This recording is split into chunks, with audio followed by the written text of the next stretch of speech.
Alhamdulillahirabbil alamin wassalatu wassalamu ala asyrafil anbiya'i wal mursalin wa ala alihi washabihi ajmain. Amma ba'd. Jamaah salat Isya Masjid Sabilul Huda yang insyaallah dimuliakan oleh Allah Subhanahu wa taala.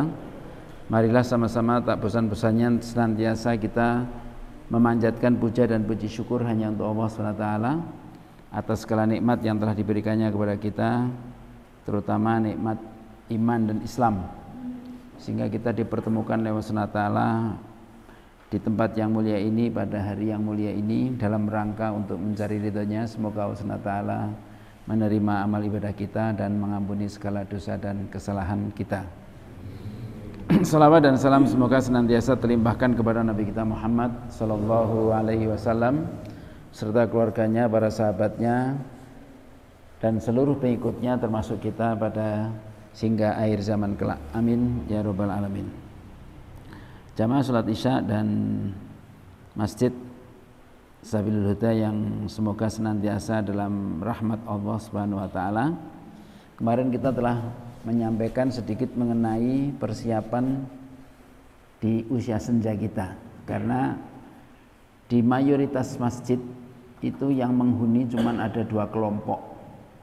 Yang satu manusia ulama usia lanjut masih aktif, dan yang kedua paling anak-anak. Di hampir seluruh masjid tidak ada usia belasan tahun atau usia remaja. Ada satu dua masjid yang ada remaja masjidnya yang aktif, tapi mayoritas tidak ada. Dan kita nampaknya termasuk masjid yang tidak ada remajanya. Padahal itu adalah pengganti kita nanti.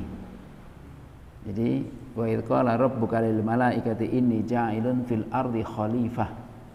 Khalifah itu artinya setahu saya secara bahasa adalah pengganti. Dan memang kita diciptakan oleh Allah Subhanahu wa taala itu saling mengganti. Saya menggantikan bapak ibu saya. Nanti anak saya menggantikan saya. Demikian pula bapak-bapak menggantikan orang tua bapak-bapak. Betul? Orang tua bapak-bapak dulu menggantikan nenek kakeknya, dan seterusnya. Kemudian khalifah ini akhirnya lebih banyak diartikan sebagai penguasa, karena biasanya pengganti itu ada seseorang yang berkuasa. Dan fitrah manusia itu selalu ingin apa? Selalu ingin dipimpin.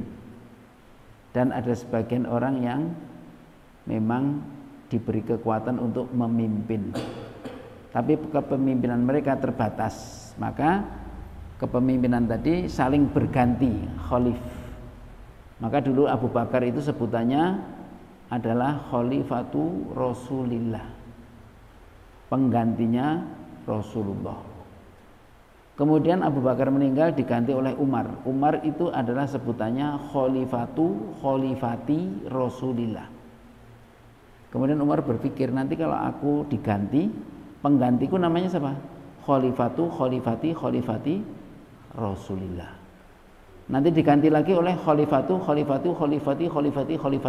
Rasulillah. Wah, berapa banyak khalifah nanti? Akhirnya disebut oleh Umar diganti dengan Amirul Mukminin. Itu seperti itu. Nah, orang-orang zaman sekarang mengidentikan atau menggeserkan makna khalifah sebagai pengganti NKRI. Padahal NKRI ini didirikan oleh ulama. Ya. Yang mendirikan founding father negara ini adalah para ulama. Ya. Ini para ulama. Cuman kita nggak paham. Karena nggak paham jadi anti dengan negara ini. Bapak-bapak jemaah Masjid Sabilul Huda dan juga ibu-ibu, kemarin kita sudah sampai kepada pengganti tadi. Jadi ternyata ada nggak di antara kita yang masih punya orang tua? Ada. Tapi sebagian tidak punya. Nah, itu kemana mereka? Nah, jadi kata Nabi SAW, innal qabra awwalu manazilil akhirah. Fa inna jaminhu fama ba'dahu aisaru minhu wa man lam yanju minhu naudzubillah min dzalik fama ba'dahu asyaddu minhu. Sesungguhnya kuburan itu adalah awal, atau sesungguhnya kuburan itu adalah awal persinggahan dari tempat-tempat persinggahan di akhirat. Jadi di akhirat tadi itu nanti ada dua, yaitu surga dan neraka. Semoga kita masuk surga dan dijauhkan dari neraka, termasuk kedua orang tua kita. Sebelum sampai kepada surga dan neraka itu diawali dengan yang namanya kuburan. Antara kuburan dan ini nanti ada masa yang panjang, nanti ada hisab di situ, ada mizan, ada pengadilan, ada ini itu dan sebagainya. Nah, kata Nabi SAW, kuburan itu awal dari tempat persinggahan di akhirat. Fa inna jaminhu, maka kalau sekiranya lolos dari kuburan tadi, fama ba'dahu, yang sesudahnya aisar, lebih mudah urusannya. Semoga kita dimudahkan oleh Allah Subhanahu wa taala. Kata Nabi, wa man lam yanju minhu, adapun orang yang tidak selamat, naudzubillah min dzalik, tsumma naudzubillah, fama ba'dahu, yang sesudahnya itu asyaddu minhu, lebih ngeri, lebih dahsyat, lebih menyengsarakan. Berarti ada satu pemahaman di sini. Apa pemahamannya? Bahwa di kuburan ada yang namanya tes atau ujian. Tes atau ujian. Kalau lolos atau lulus dari ujian tadi, maka sesudah kuburan itu menjadi lebih mudah urusannya. Naudzubillah, kalau tidak lulus, maka yang sesudahnya menjadi lebih susah. Semoga kita dimudahkan oleh Allah Subhanahu wa taala. Nah, dari situ kita memahami bahwa di kuburan ada ujian.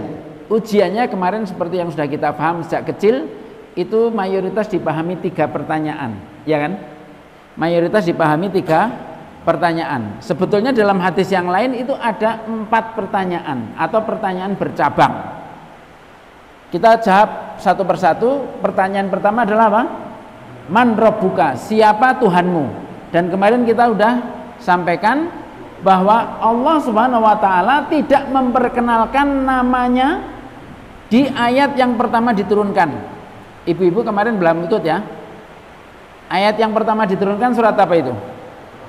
Al-Fatihah atau apa? Al-Alaq, tapi tidak komplit, cuma 5 ayat. Betul atau tidak? Kita baca ya. Saya baca duluan, kemudian bapak-bapak, ibu-ibu ngikuti ya. A'udzu billahi minasyaitonir rajim.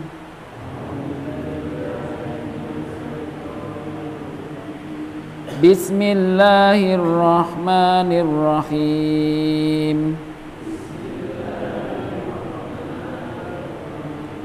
Iqra bismi rabbikal ladzi khalaq. Khalaqal insana min 'alaq. Iqra wa rabbukal akram. Alladzi 'allama bil qalam. 'Allamal insana ma lam ya'lam.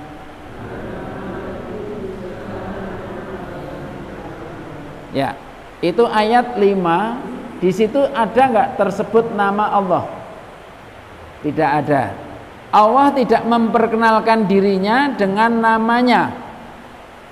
Tapi Allah menekankan di sini dengan apa?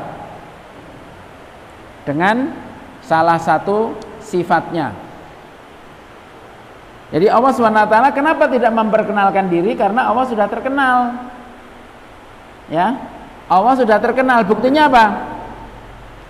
Kalau ditanya siapa Nabi kita, jawabannya apa? Muhammad. Muhammad itu siapa? Muhammad anaknya Abdullah. Abdullah artinya apa? Hamba Allah. Jadi Muhammad SAW itu terima wahyu umur 40 tahun. Bapaknya meninggal sebelum dia lahir. Kita anggap saja bapaknya itu menikah umur 20-an tahun. Kalau tidak keliru dalam riwayat yang pernah saya baca, meninggalnya usia 22 tahun. Kalau tidak keliru ya, nanti kita baca. Intinya apa? Plus minus 60 tahun sebelum Al-Quran diturunkan sudah ada orang memberi nama anaknya dengan nama hamba Allah. Dan ini sering dilupakan oleh kaum muslimin. Bahkan sebagian ustadz-ustadznya juga lupa bahwa nama nabinya adalah Muhammad bin Abdullah. Sebetulnya sudah tahu tapi tidak ngeh. Padahal ini penting. Maksudnya apa? Allah sudah dikenal oleh masyarakat di situ. Sekarang non sewu kalau bisa membaca Al-Quran, saya suruh baca Al-Quran. Kita buka di surat Al-Anfal. Kita buka, yang mau baca Al-Quran, diambil Al-Qurannya, supaya nanti jangan dikira saya ngarang-ngarang. Kalau di tradisi kita harus menunjukkan mana ayat yang akan kita baca. Kita buka surat Al-Anfal ayat yang ke-32. Coba dibuka Al-Anfal ayat 32. Monggo yang belum buka Quran diambil Qurannya. Kita baca bersama-sama, saya baca dulu kemudian bapak-bapak ibu-ibu ngikuti ya. Wa idz qalullahumma in kana hadza huwal haqq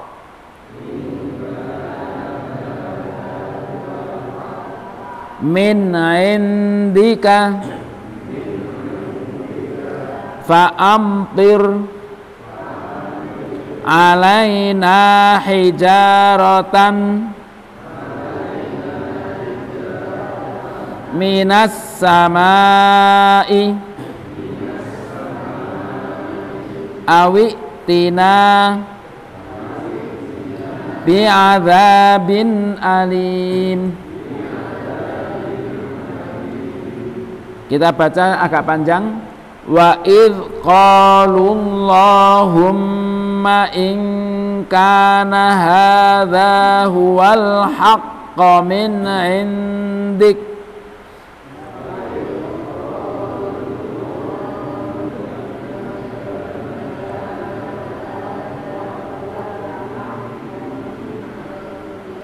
fa'amtir alaina hijaratan minas samai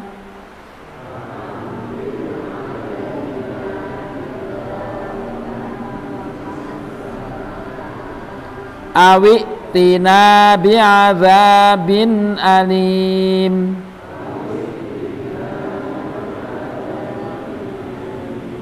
Ada yang bisa membaca terjemahannya? Monggo. Yang keras.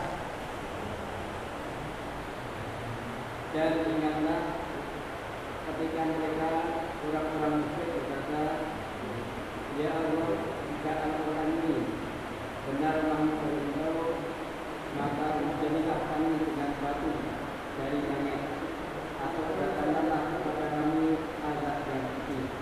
Ini sikap orang kafir yang gentle. Saya senang itu. Kalau orang kafir itu harus sikapnya seperti ini.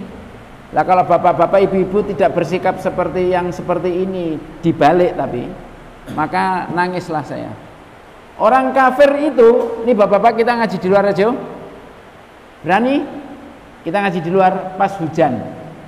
Itu hujan apa? Air. Orang kafir minta hujan apa? Batu. Hebatnya itu.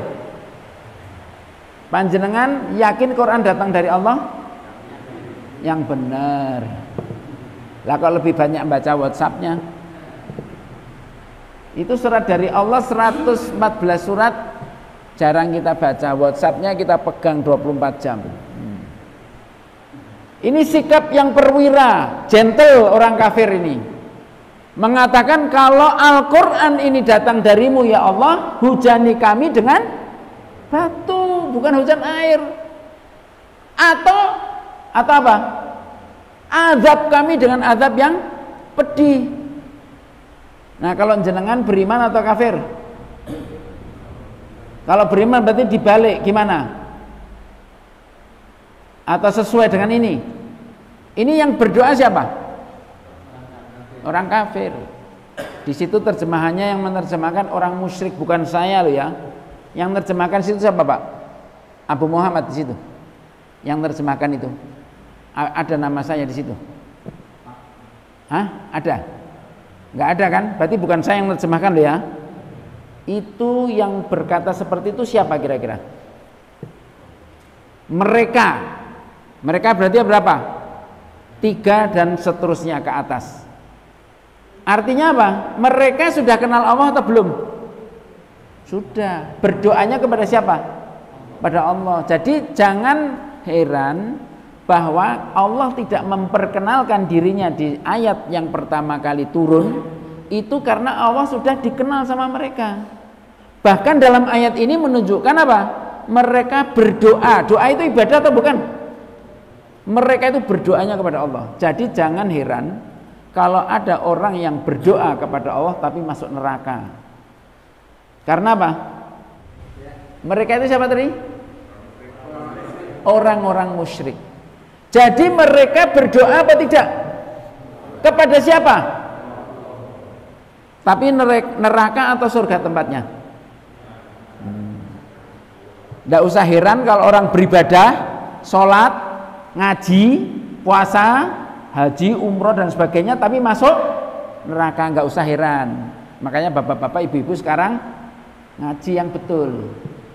Cuman ngajinya jangan males-malesan. Ini sekarang usia kita sudah berkurang tiap hari, ya kan? Jangan sampai kita nanti menyesal. Ditanya malaikat, siapa Tuhanmu? Hah? Siapa Tuhanmu? Hah? Gitu kan, jawabannya gitu. Jadi Allah Subhanahu Wa Taala itu sudah dikenal oleh masyarakat Arab, maka dia memperkenalkan dirinya dengan nama apa? Ya, nama apa di situ? Atau di situ menyebutkan pekerjaannya atau sifatnya, yaitu Alladzi khalaq. Alladzi khalaq. Alladzi khalaq menunjukkan bahwa selain Allah itu makhluk. Kita siap berani bang ini? Berani? Yang menciptakan siapa? Selain Allah, makhluk. Berani? Berani enggak? Berani enggak? Ragu. Yang menciptakan siapa? Selain Allah, makhluk. Siap? Konsekuen?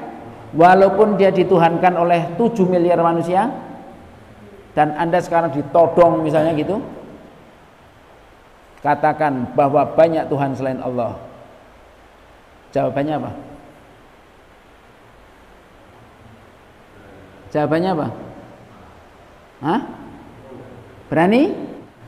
Itu sikapnya Bilal sampai hampir meninggal karena dia memahami ayat ini. Allah itu ahad, Allah itu satu, maka selain Allah bukan Tuhan. Nah, itu sikap yang benar seperti itu. Maka bapak-bapak, ibu-ibu, supaya bisa menjawab siapa Tuhanmu? Allah. Syaratnya apa? Ya? Gimana? Selain Allah bukan Tuhan. Berani mengatakan seperti itu? Bahwa selain Allah bukan Tuhan. Berani? Nah, itu baru nanti bapak-bapak, insya Allah, ibu-ibu lolos ditanya malaikat. Kalau sampai mengatakan selain Allah adalah Tuhan, walaupun bapak baca la ilaha illallah 1 juta kali sampai doer bibir pecah dan sebagainya, nggak bakalan diterima. Kalau masih mengatakan ada Tuhan selain Allah. Makanya kalimat la ilaha illallah itu dipelajari. Dalam Al-Quran perintah belajar, perintah untuk mengilmui cuma satu, yaitu apa? Fa'lam annahu la ilaha illallah. Cari selain itu ada nggak perintah untuk belajar? Fa'lam artinya apa? Ketahuilah, pelajarilah, ilmuilah, belajarlah apa itu makna la ilaha illallah. Maka kalau bapak-bapak, ibu-ibu tidak berani mengatakan selain Allah itu adalah bukan Tuhan, maka dijamin nanti jawabannya salah. Tapi kalau mengatakan bahwa tidak ada Tuhan selain Allah walaupun disembah seluruh manusia, walaupun seluruh manusia memuji saya, maka insya Allah jawabannya benar. Kira-kira berani istiqomah gitu? Yakin? Betul nih? Ayo kita ke Xinjiang. Tahu Xinjiang? Di Uighur sana, di Cina. Di situ berani, masjid sekarang jadi museum. Masuk masjid bayar, kemudian tidak boleh sholat, hanya boleh jalan-jalan. Itu cerita orang-orang yang sudah sampai di sana. Puasa itu dibuka mulutnya, diminumi air atau dikasih makan supaya batal. Itu gara-gara apa? Wa ma naqamu minhum illa ayyuminu billahil azizil hamid. Maka bersyukur kita hidup di negara yang masih bebas seperti ini. Cuman karena tidak ada tekanan maka berimannya seenaknya. Al-Qur'an enggak ono sing dihafal. Apalagi Al-Fatihah karo 3 kul. Setelah itu kedalami mbok kaya kendang. Al-Qur'an kan Al-Fatihah di depan, 3 kul di belakang, ya kan? Tengahnya kosong kalau kendang, ya kan? Tapi masih mending itu ada hafalannya. Kalau tidak ada hafalannya, kata Nabi SAW, apa? Kata Nabi SAW tentang tidak ada orang yang tidak ada hafalannya apa? Innalladzi laisa fi jawfihi syai'un minal Qur'an kal baitil kharib atau kama qala sallallahu alaihi wasallam. Orang yang di dalam dadanya tidak ada Qur'annya berarti seperti rumah rusak. Nah, jenengan sekarang melihat sendiri kerusakan rumah yang ada di jenengan itu seperti apa? Dari berapa? Dari 114 surat berapa yang jenengan hafal? Nah, itulah tingkat kerusakan rumah kita. Itu Nabi yang mengatakan seperti itu, hadis riwayat Tirmidzi. Maka apa? Sunnah yang pertama kali ditinggalkan oleh umat ini apa? Menghafal Quran. Maka panjenengan bapak-bapak, ibu-ibu, kalau tidak ada hafalan Quran di dalam dada, Kanjeng Nabi mengatakan seperti rumah yang rusak. Itu. Maka apa? Bapak-bapak, ibu-ibu, supaya nanti kita bisa menjawab man rabbuka Allah, harus berani mengatakan apa? Tiada Tuhan selain Allah. Karena apa? Karena apa? Kita buka di dalam surat An-Nisa ayat, kita buka surat An-Nisa ayat 48. An-Nisa ayat 48. Dah? Kita buka ayat 48 surat An-Nisa. Saya baca kemudian bapak-bapak ibu-ibu ngikuti ya. Innallaha la yaghfiru an yushraka bihi wa yaghfiru ma duna dzalika liman yasha. Sewu nggih. Anggap Nabi SAW dulu mengajarkan Quran itu pakai whiteboard kayak gitu nggak? Nulis terus pakai speaker kayak gini direkam gitu nggak? Terus kira-kira kalau sahabat itu membaca Quran gimana? Nunggu Nabi membacakan ayat. Maka itu kita praktekkan. Dulu Nabi kalau terima Quran terus gimana? Ditulis gitu? Tidak, dibacakan. Maka kita sekarang sedang mencoba. Jangan-jangan seperti inilah dulu Nabi mengajarkan Quran. Kita ulangi. Innallaha la yaghfiru an yushraka bihi wa yaghfiru ma duna dzalika liman yasha. Lebih panjang lagi. Innallaha la yaghfiru an yushraka bihi wa yaghfiru ma duna dzalika liman yasha. Mari.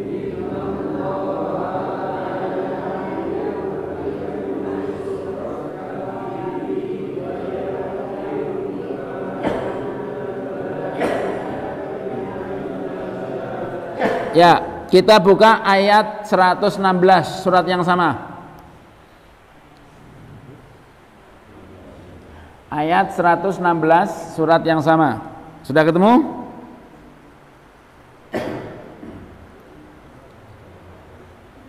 Ayatnya nyaris sama.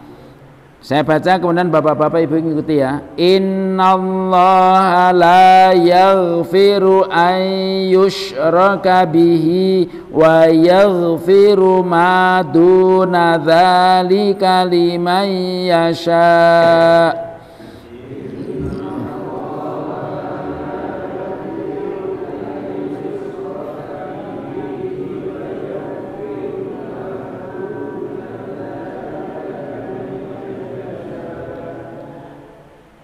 Ayatnya sama, artinya seperti apa? Monggo silakan, yang punya terjemahan dibaca.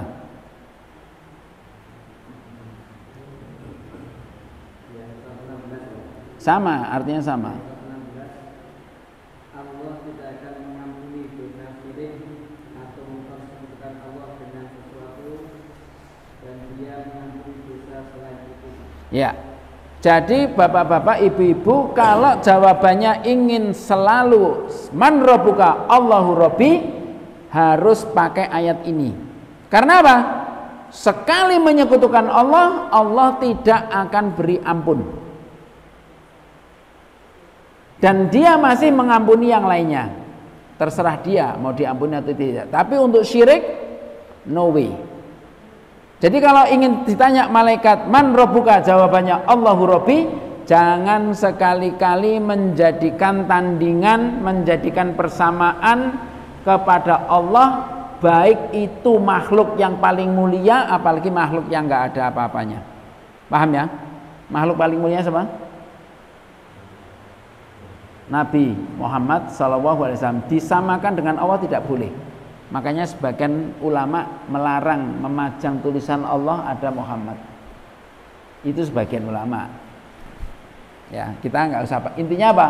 Jangan sekali-kali menyekutukan, mensyirikatkan atau menduakan, apalagi menigakan, meempatkan, melimakan. Menduakan aja tidak mau. Persis kayak ibu-ibu, diduakan nggak mau, ya kan? Tapi ada yang mau. Tapi kalau Allah SWT jangan sekali-kali menduakan. Habis sudah riwayatnya. Kita buka di dalam surat yang lainnya.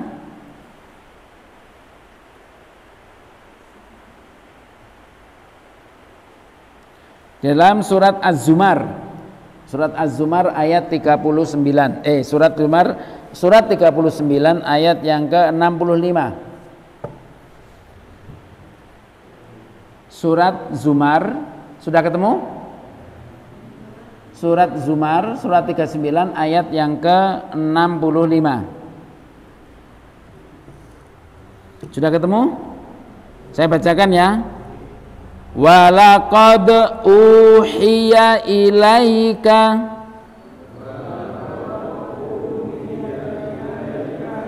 wa ilal ladzina min qablika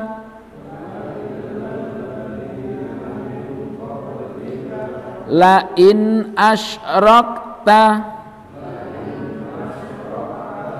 la yahbatanna amaluka wa la takunanna minal khasirin. Kita ulangi. Walaqad uhiya ilaika wa ilal ladzina min qablika la in asyrakta la yahbatanna amaluka wala takunanna minal khasirin. Ya, silakan dibaca artinya. Monggo.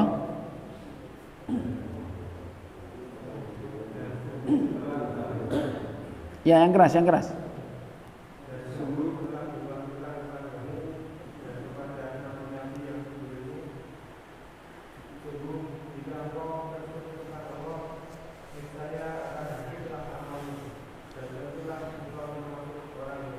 Ya. Ini wahyu kepada siapa? Kepada Nabi. Untuk sekelas Nabi Muhammad SAW itu di warning dengan keras oleh Allah SWT. Kamu coba-coba menyekutukan aku, hancur lebur berantakan amalanmu. Betul apa tidak? Ini ayat yang berbicara, bukan saya. Makanya apa? Bapak-bapak, ibu-ibu, supaya tetap bisa menjawab man rabbuka Allah, jawabannya apa? Jangan sekali-kali menyekutukan Allah. Allah sudah mengatakan dalam Al-Quran apa? Surat Al-Ikhlas, walam yakul lahu kufuwan ahad. Artinya apa? Dan tidak ada siapapun yang bisa menyamainya. Tidak ada siapapun. Entah itu malaikat, apalagi manusia, apalagi yang makhluk lebih rendah dari mereka. Nggak ada. Makanya apa? Supaya jawaban kita nanti tidak dianulir, itu kita harus tetap selalu mengatakan la ilaha illallah dan anti kesyirikan. Syirik itu dalam sebuah hadisnya wawalam bisawab, ada yang mengatakan ini perkataan sahabat, ada yang mengatakan perkataan Nabi, itu seperti semut hitam. Semut hitam di karpet hijau ini kelihatan nggak? Nggak kelihatan. Apalagi di karpet hitam, di batu hitam, di malam yang kelam. Itu perumpamaan syirik. Makanya Nabi mengajarkan doanya, Allahumma ini a'udzubika an usyrika bika syai'an wa ana alam wa astaghfiruka lima la alam, atau kama qala sallallahu alaihi wasallam. Ya Allah, aku berlindung kepadamu dari menyekutukanmu dan aku tidak mengetahui. Dan aku mengetahui, dan aku mohon ampun kepadamu kalau menyekutukanmu dan aku tidak mengetahui. Allahumma inni a'udzubika, aku berlindung kepadamu ya Allah, an usyrika bika syai'an wa ana alam. Untuk menyekutukanmu sementara aku tahu itu syirik. Aku berlindung kepadamu jangan sampai aku melakukan itu. Dan sekiranya aku melakukan itu karena tidak tahu, maka ampunilah aku. Itu doanya seperti itu. Warningnya kepada Nabi dan kepada nabi-nabi sebelum Nabi Muhammad SAW sama. Menyekutukan Allah sekalipun akan hancur lebur berantakan amalan. Makanya apa? Nanti kita lihat dalam sejarah Nabi SAW, Nabi itu dibujuk rayu dengan berbagai macam supaya menghentikan dakwahnya, tidak meneruskan usaha dakwahnya. Dalam sebuah riwayat dikatakan begini, Muhammad, kami akan mendukung dakwahmu selamanya, cukup satu kali kerdipan mata di hadapan Tuhan kami, maka kami akan mendukungmu selamanya. Sederhana nggak? Nggak apa-apa, nanti sekali aja gini, udah habis itu mereka akan mendukung kita. Itu sampai diperingatkan oleh Allah SWT di dalam surat At-Taubah. Itu untuk setingkat Nabi, hampir tergelincir. Untuk setingkat Rasulullah, dalam surat Al-Isra, itu seperti itu. Disuruh hanya sekedar mengerdipkan mata atau menundukkan sedikit kepada berhalanya. Sekali itu saja, nanti habis itu kamu akan kami dukung. Itu Nabi hampir mengiyakan. Kemudian datang peringatan dari Allah. Laula an tsabbatnaka laqad kinta tarkan ilaihim syai'an qalila. Kalau tidak kami teguhkan hatimu untuk seperti ini, yaitu untuk selalu bertauhid kepada Allah, kamu sudah akan miring, cenderung kepada bujukan mereka.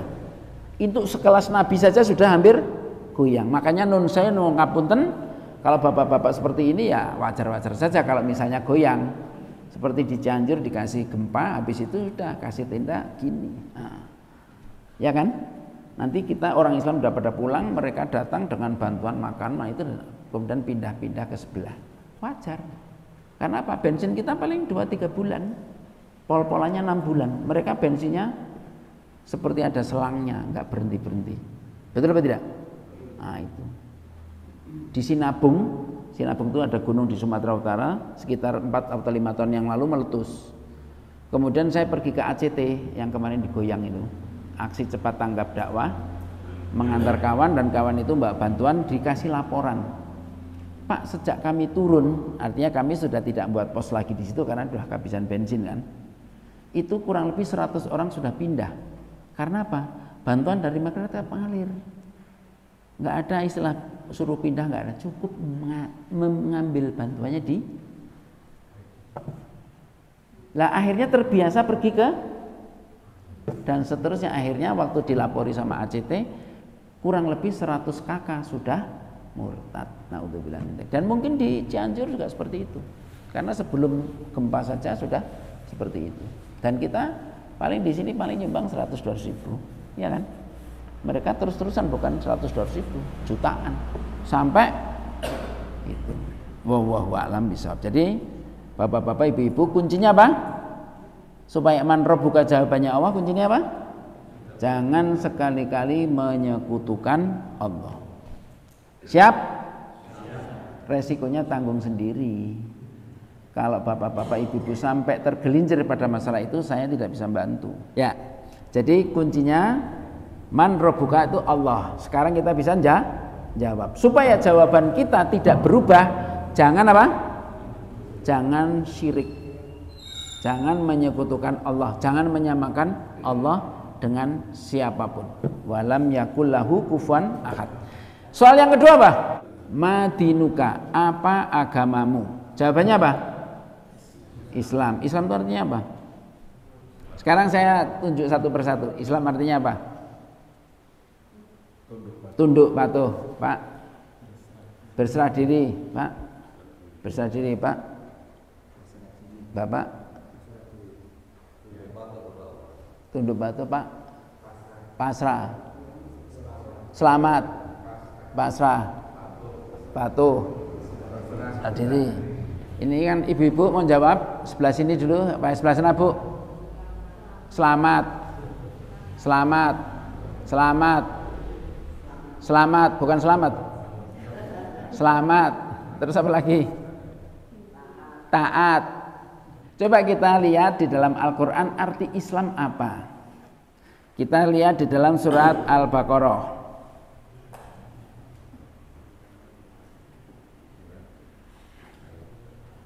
Ayat yang ke 131. Surat Al-Baqarah ayat 131. Saya bacakan ya. Idz qala lahu rabbuhu aslim. Mari. Idz qala lahu rabbuhu aslim. Qala aslamtu li rabbil alamin. Ya, yang ada terjemahnya dibaca. Ketika Tuhannya berfirman kepadanya, tunduk patuhlah. 100, ya benar, 131. Ketika Tuhannya berfirman kepadanya, tunduk patuhlah. Ibrahim menjawab, aku tunduk patuh kepada Tuhan semesta alam. Ya, itu yang terjemahkan siapa, Pak? Abu Muhammad di situ tulisannya. Bukan. Nggak ada, bukan saya yang terjemahkan loh ya. Artinya apa di situ, Pak? Tunduk patuh dan sebagainya, kurang lebih seperti itu. Atau berserah diri, ya. Jadi Islam itu bukan selamat, Bu. Kalau ibu patuh dan taat, tunduk, berserah diri kepada Allah, hukum-hukum Allah, baru ibu akan selamat. Gitu. Nah, karena orang mengartikan Islam selamat, yo akhirnya Islam ora gelem salat. Ya nyolongan, ya apa dan sebagainya. Karena apa? Artinya Islam selamat. Sing penting mlebu Islam pasti selamat. Nah, ya nek kaya ngono mulane yo kelakuane mereka mengaku beragama Islam tapi kelakuane dudu kelakuane wong Islam atau tidak sesuai dengan aturan Islam. Kalau bapak-bapak, ibu-ibu tunduk patuh taat kepada Allah, baru nanti akan selamat. Sekarang saya mau tanya, saya mau ngajak berantem nih. Siapa yang berani sama saya? Tapi satu orang aja. Siapa yang berani sama saya? Kalau berani dia sikapnya gimana? Saya anggaplah saya pegang pistol ini, Pak Nur, tak ginikan. Terus gimana Pak Nur?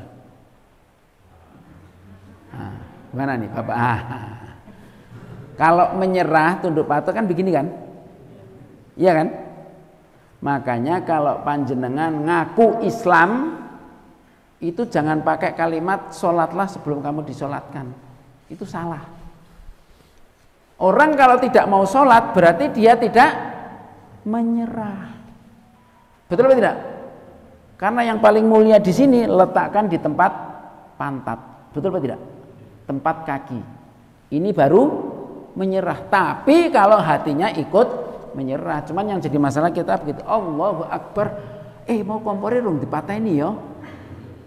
Terus kayak mau lawangnya dikunci orang karo si Agus kayak. Lah gitu dah kalau kita sholat. Syarat supaya kita menjawab nanti madinuka Islam artinya apa?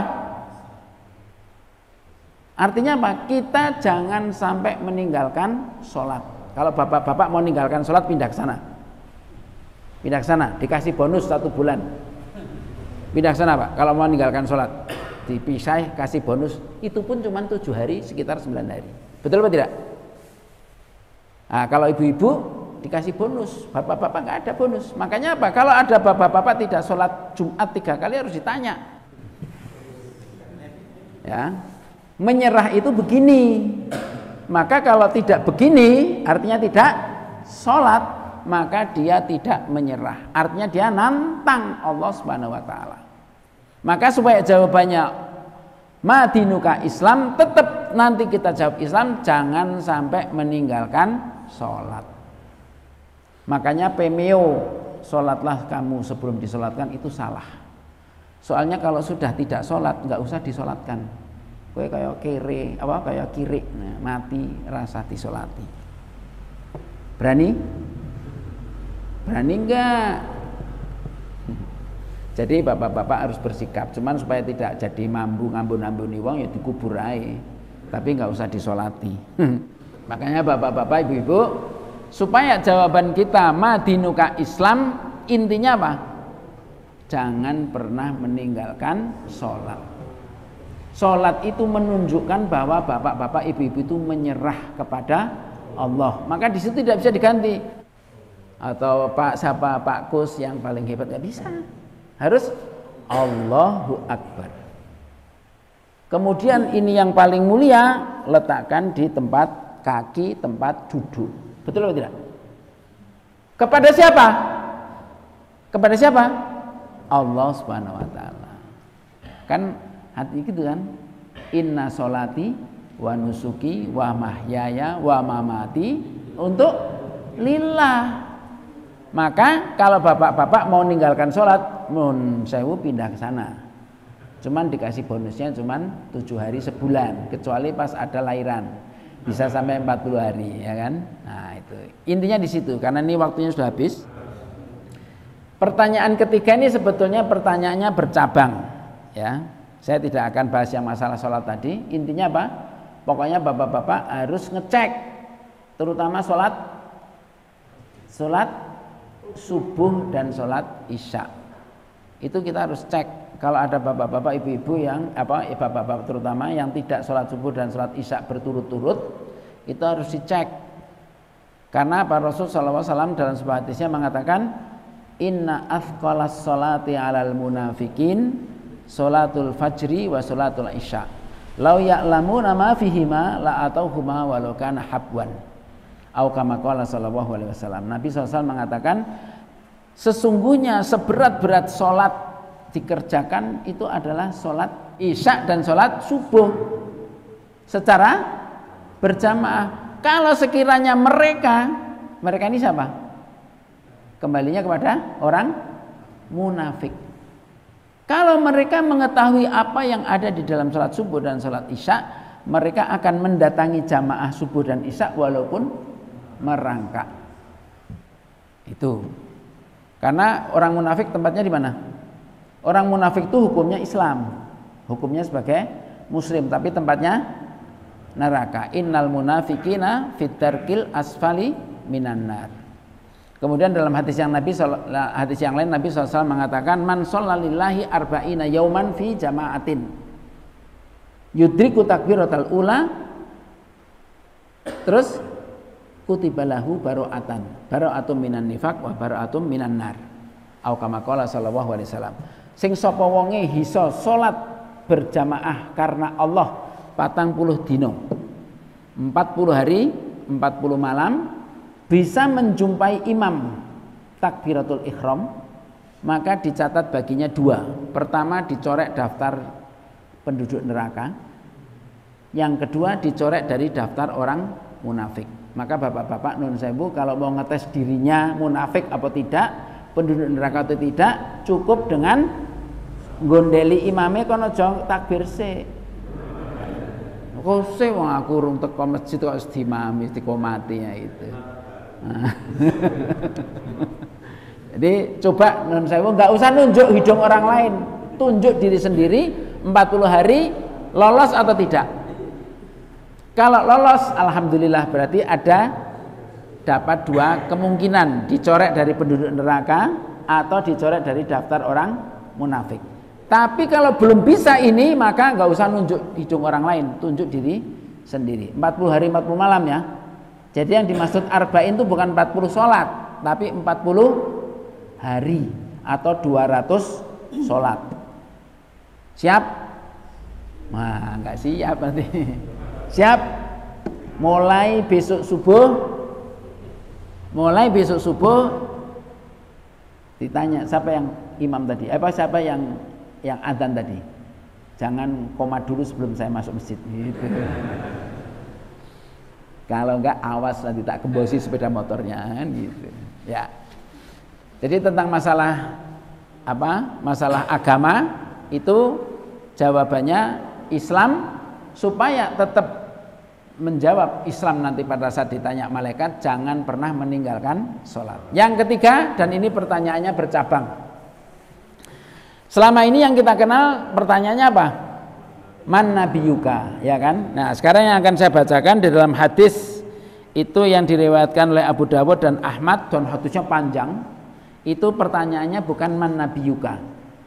Pertanyaannya apa? Saya bacakan. Ma hadzal rajul alladzi bu'itsa fikum. Siapa laki-laki yang diutus di antara kalian itu? Jadi pertanyaan pertama, yang ketiga itu begitu. Kemudian jawaban mukmin dalam hadis ini disebut huwa Rasulullah.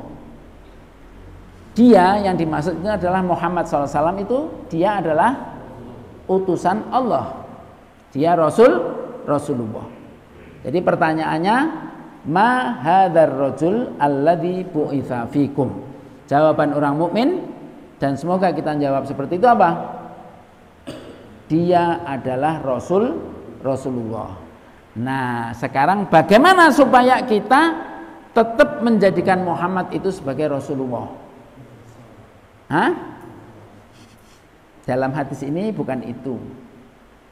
Karena kalau bersolawat tidak sholat, bukan umat Muhammad. Saya berani yakin bahwa yang tidak sholat walaupun bersolawat bukan umat Muhammad. Sholat itu artinya apa? Sholat itu artinya doa atau pujian. Ya. Jadi bagaimana supaya kita menjawab bahwa Muhammad adalah Rasulullah? Ada 3. Yang pertama apa? Dalam hadis ini kalimatnya begini, qara'tu kitaballah. Kalau panjenengan bapak-bapak, ibu-ibu ngaku umatnya Muhammad SAW, maka yang pertama apa? Membaca Al-Quran. Al-Quran itu isinya 30 juz, 114 surat. Nek panjenengan bacanya suratnya di surat WhatsApp dan Facebook, ya nabinya nanti Mark Zuckerberg ya, sama itu.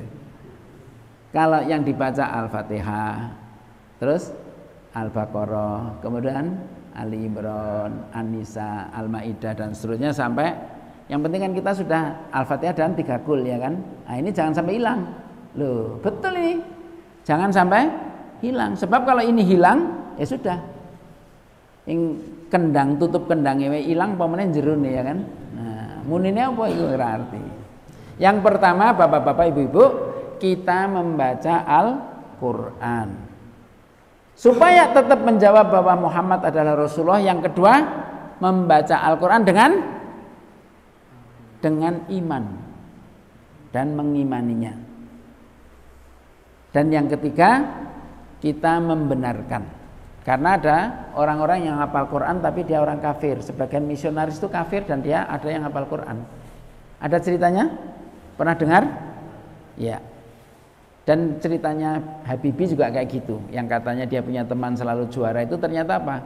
Pagi-pagi mereka mandi baca Quran padahal dia orang Yahudi. Akhirnya Habibie kan kok kalah terus saya sama dia. Ditanya apa rasanya? Kamu nggak ngerti. Rasanya ternyata apa? Baca Quran.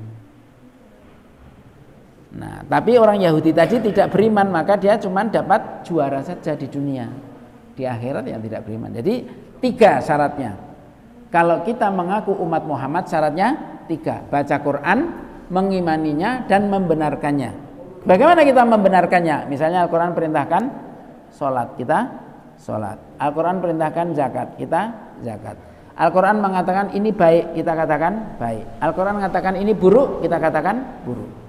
Itu artinya membenarkan. Tapi kalau kita membaca saja, ya mungkin bio juga bisa diajar. Ada yang pernah dengar itu video bio diajari Al-Fatihah? Ada?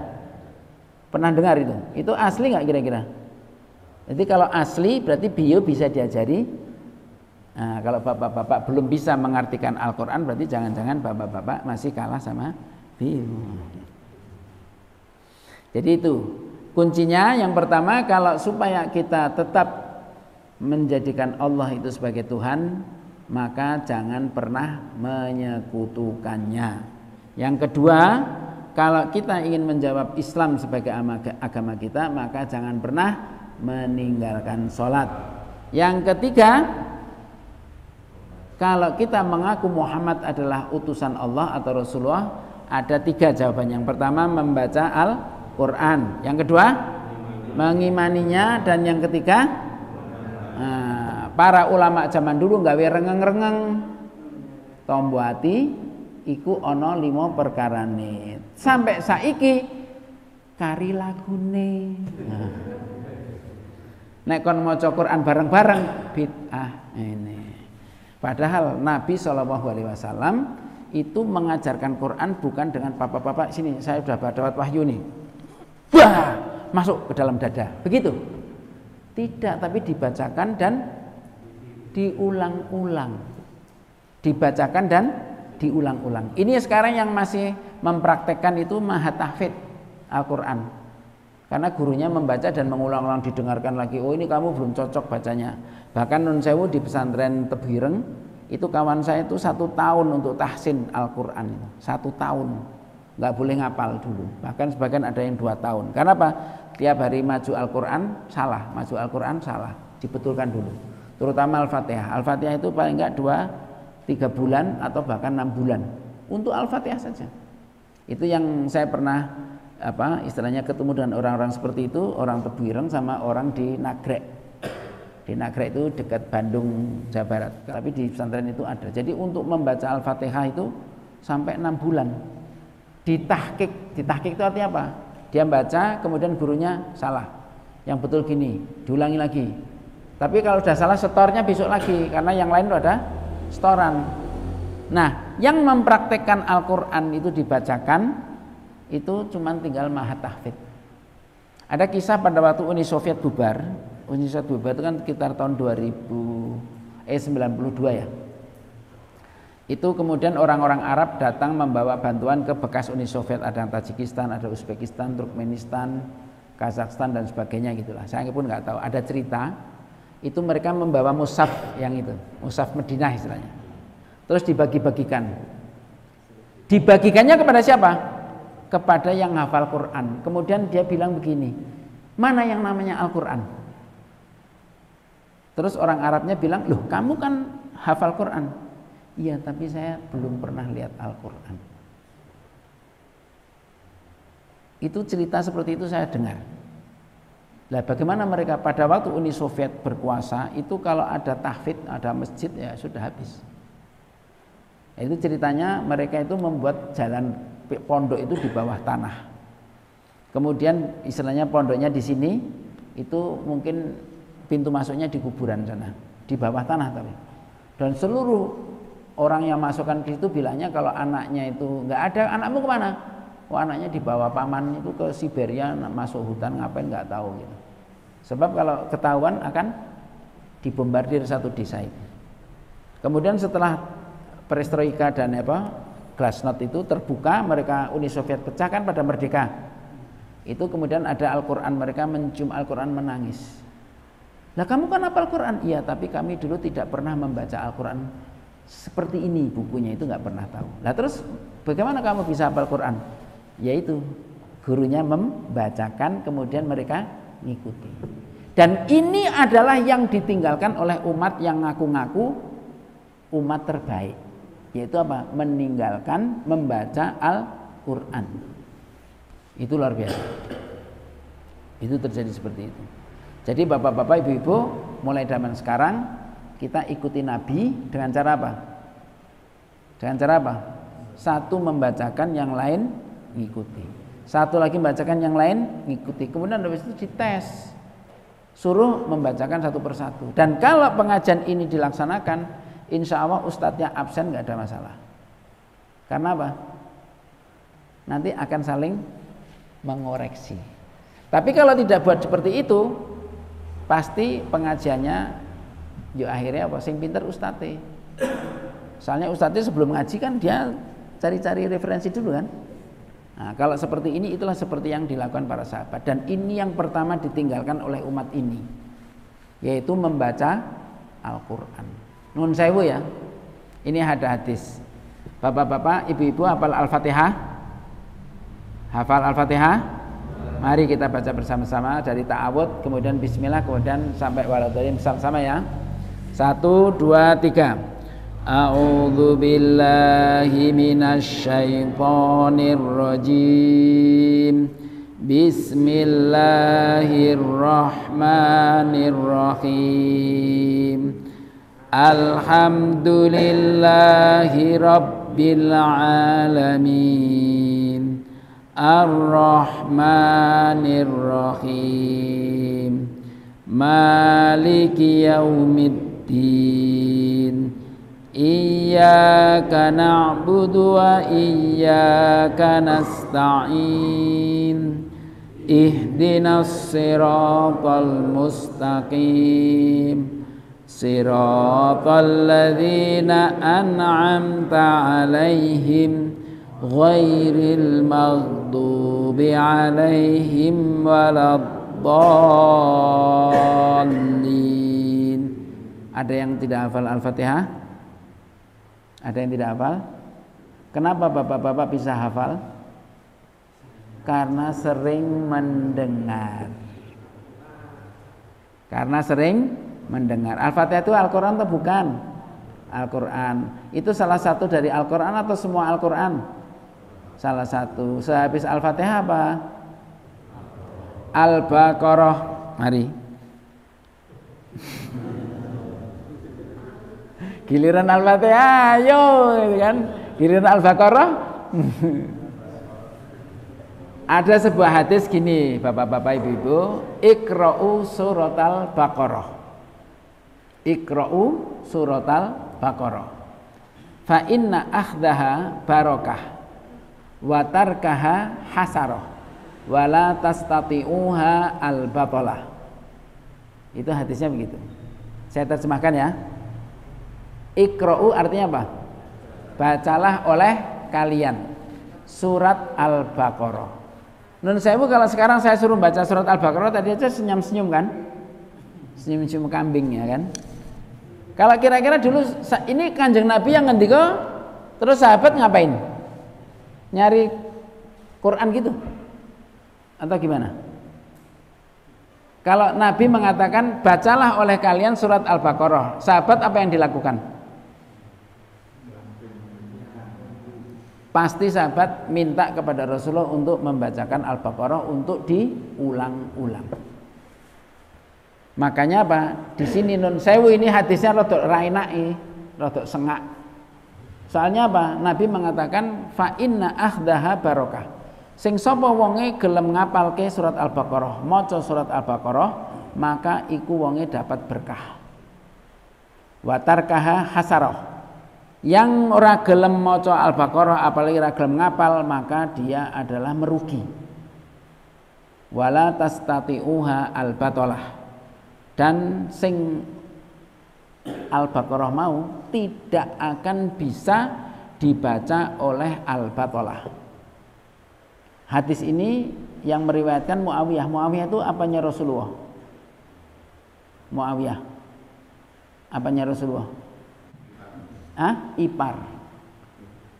Jadi Ummu Habibah atau Romlah binti Abu Sufyan itu adalah Ummul Mukminin. Maka Muawiyah itu iparnya Rasulullah. Muawiyah mengatakan apa? Balagoni annal batalah as-saharah. Telah sampai riwayat kepadaku bahwa yang dimaksud al-batalah yang tidak bisa membaca surat Al-Baqarah itu adalah as-saharah, tukang sihir. Maka non sewu bapak-bapak kalau tidak bisa membaca surat Al-Baqarah levelnya level Mbah Dukun. Itu hadisnya rodok sengak. Ning nek panjenengan tetap seneng duneke Mbah Dukun ya monggo. Paling ora ayat kursi hafal enggak? Hafal. Nah, itu salah satu kunci supaya karena apa? Kalau dukun dibacakan ayat kursi biasanya kejang-kejang. Nah, panjenengan nanti dibacakan ayat kursi kejang-kejang berarti cocok itu hadisnya.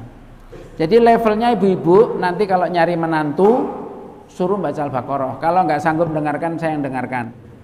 Jangan sembarangan, ini sudah kerja punya mobil ini sebagainya jadi mantu bagus, nanti bikin semak nanti. Mungkin naudzubillah min dzalik nyeret bapak-bapak ibu-ibu ke neraka. Suruh baca Al-Baqarah. Kalau mau lanjut lamarannya selesaikan bacaan Al-Baqarah. Kalau baca tanpa membuka mushaf lolos langsung. Nek ora bali wae kono. Jadi bapak-bapak ibu-ibu kalau nyari menantu nggak bisa baca Al-Baqarah nggak usah diterima. Kalau diterima nanti bikin sengak, bikin bapak-bapak problem ya rasa no itu. Jadi kita kembali kepada yang tadi. Ada 3 pertanyaan dan pertanyaan yang ketiga itu bercabang atau 4 pertanyaan. Kita sudah paham ya. Jadi kalau mengaku umatnya Muhammad kita harus baca Quran. Itu para qurra itu orang-orang yang hafal Quran itu mengatakan manhajnya pemalas itu membaca Quran 1 juz per hari. Itu manhajnya pemalas. Nah kalau kita orang rajin-rajin. Khatam Quran tiap tahun sekali. Dan itu pun keroyokan Ramadan. Nek ora udan, ora ketekan tamu, ora mudik, ora loro. Kan gitu kan? Nah, jadi kita tuh lebih hebat dibanding umatnya Muhammad yang dulu-dulu gitu. Maka bapak-bapak supaya kita nanti lolos, tadi sudah saya kasih jawabannya dan saya sudah kasih kuncinya. Betul apa tidak? Jadi nanti kalau bapak-bapak salah menjawab di alam sana, jangan salahkan saya. Soalnya apa? Fadlan Gurmatan tahu Fadlan Gurmatan? Fadlan Gurmatan itu katanya dulu tidak mau berdakwah. Kemudian dia ngimpi. Ngimpinya apa? Dia sudah hampir masuk surga. Kemudian seakan-akan ada suara ribut di belakang dia, demo. Itu jangan dimasukkan ke surga itu. Itu orang yang mau menyelamatkan diri sendiri. Kaumnya telanjang dia biarkan aja. Jadi kata dia sudah hampir masuk surga, tapi tidak bisa karena ada orang-orang protes tadi. Terus terbangun dia. Setelah itu dia berdakwah. Pakai sabun saja bisa membuat orang masuk Islam. Makanya kan dibilang Fadlan Gurmatan as-Sobuni gitu. Lah bapak-bapak sekarang sudah ngaji tiap tiap pekan, kok enggak dakwah ini gimana nih? Ayo sekarang jadi kalau misalnya nanti bapak-bapak nuntut saya sudah menyampaikan bahwa jawaban 3 supaya tidak salah begini. Ya tahu? Sudah disampaikan belum, Bu? Sepakat enggak dengan apa yang saya sampaikan nih? Sepakat? Berarti setuju. Jadi mau jadi pendukung saya. Nanti saya tolong di hari kiamat gitu. Oke, silakan. Sudah jam 9 ini kurang 10 menit. Ada pertanyaan? Enggak ada, cukup. Jadi sudah cukup ya. Saya sudah menyampaikan ya. Jawaban dengan kuncinya. Jangan sampai ini dirusak. Kalau dirusak ya resiko masing-masing. Saya tidak hanya sekedar menyampaikan. Makanya apa? Zaman sekarang saya kalau diajak ngobrol-ngobrol atau diskusi saya tidak mau melayani. Karena apa? Karena apa? Allah sendiri mengatakan faman syaa falyu'min wa man syaa falyakfur. Jadi nek ar kafir kafiro, nek ar mukmin mukmino. Nah gitu. Apalagi cuman ning ar mlebu neraka silahkan. Ya, tapi bapak-bapak ibu mau nggak masuk neraka? Pasti nggak mau. Maka 3 yang tadi moga-moga itu bisa menjadi bekal dan akhirnya bisa kita amalkan dan kemudian Allah menyelamatkan kita, ya. Allah menyelamatkan kita dan kemudian kita dikumpulkan bersama para nabi, para siddiqin, para syuhada dan sholihin. Aku qouli hadza astaghfirullahi wa lakum wastaghfiru innahu wal ghafurur rahim. Kita akhir langsung ya dengan doa kafaratul majlis. Kita subhanaka wa bihamdika asyhadu an la ilaha illa anta astaghfiruka wa atubu ilaik. Assalamualaikum warahmatullahi wabarakatuh.